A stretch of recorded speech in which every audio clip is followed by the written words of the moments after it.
எவ்வளோ குளிர்னாலும் இன்னைக்கு இந்த டீயை குடிக்காம போடுது. எப்பா நான் மேலெல்லாம் ஊற்றுதே. இப்படின்னா இன்னைக்கு குச்சினுண்டா இது. மச்சான் ஏம்மா எங்க இருந்துடா வரீங்கடி? டீ ஊத்திச்சா? சிங்கனா பண்றா? ஜனநாயகன் பத்திரிக்கா டிக்கெட் இங்க தரேன்னாங்க, அதான் வாங்கிட்டு போகலான்னு வந்துக்கிறேன். டேய் என்னடா பின்னடா, நானே அடிக்கிற குளிர்ல 4 டீ வாங்கி கீரை ஊற்றிட்டு 5வது டீ வாங்கி வச்சுக்கிறேன், அதையும் ஒன்று தட்டி விட்ற. டேய் சாரா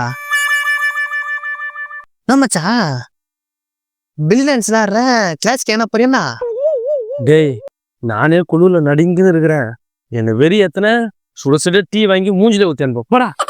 ஒரு டீயை கூட ஒழுங்கா குடி கூட மாட்டானு படபா பசங்க. நான் மச்சி என்னடா பண்ண? ஐயோ கடன் தீர்க்க இடம் சேர்ந்து பஞ்சத்தில் வீழ்ந்தாயடா கர்ணா.